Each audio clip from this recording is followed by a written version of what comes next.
So, my childhood friend shared a story with me about his grandfather. At that time, the grandfather was not yet 50 and decided to spend New Year's Eve in his village. The plan was simple: tidy up the cabin and enjoy a steam bath. The whole day, the grandfather worked on household chores, then went to wash up and relax in the warm cabin. Winter nights fall quickly, so he turned on the light, thinking to have a pleasant time after the sauna.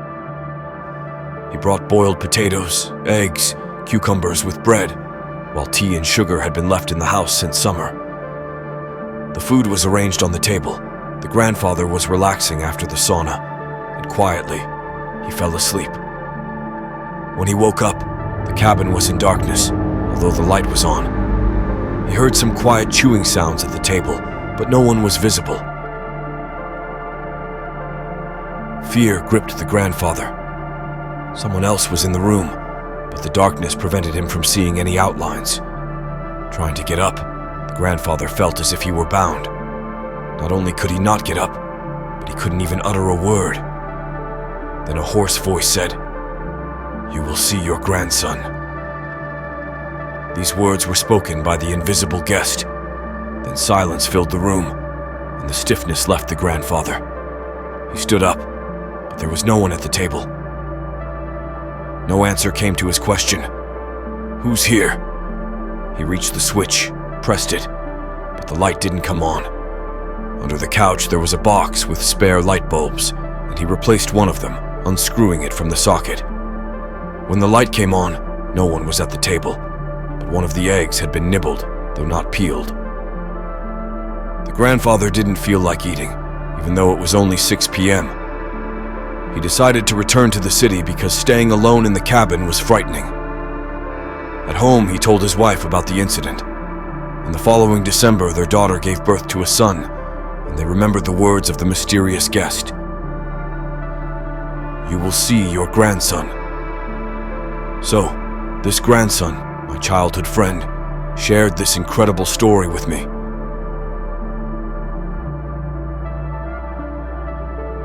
So we bought a cottage in the autumn.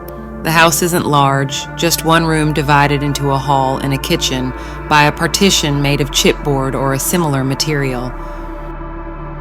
The door from the street leads directly into the kitchen, a tiny room measuring 2 by 3 meters. The hall is currently devoid of furniture. On this particular day, my mother and I went to the cottage to empty the barrels in the garden, a task believed to prevent them from becoming damaged or unusable. Upon arrival, I unlocked the door, entered the kitchen with the intention of quickly dropping my bag on the table and then heading to the garden. As I turned to face the hall, I noticed something round on the floor in the middle of the hall, possibly oval with hair on the crown. Dark spots were in place of eyes, not empty sockets, just shadowy areas. A bump marked the location of the nose. Once I realized it was a head, fear immediately surged through me, prompting me to swiftly climb onto the table. I turned around, but the head was no longer visible. A wave of unsettling thoughts flooded my mind, ranging from the idea that it might be hiding behind the wall, waiting for me to come down, to the notion that it had somehow slipped under the table. Unsure of what to do, paralyzed by fear, I stayed on the table on all fours, periodically looking under the table and into the hall. In a comical twist, the door creaked, and I jumped back onto the table, only to discover it was my mother. She asked about a mouse, thinking I had climbed onto the table to escape it. I explained that I had seen a mysterious head. Mom, finding my fear amusing, swiftly grabbed my hand, yanked me off the table, took my bag, and headed for the door. To our surprise, the door was locked from the outside. Undeterred, we rushed to the garden to empty the barrels, despite my lingering unease. As we worked, my mother shared her own eerie encounter from 3 days prior. During her visit, she found something resembling a doll's or mannequin's head in the hall, with eyes and lips seemingly erased, and a bump where the nose should be. When the head disappeared suddenly, she felt uneasy, grabbed her bag, and hastily ran to the bus stop. surprised to find that she had locked the door seemingly automatically. While on the bus, she decided not to tell the family to avoid scaring them. Now, with the lingering question of what it was and what to do with the cottage, her initial thought was that perhaps a protective entity, like a brownie, guarded the house from intruders. However, she admitted that the second answer would have to wait until spring, hoping that time would fade the memory of this strange encounter and that it wouldn't happen again.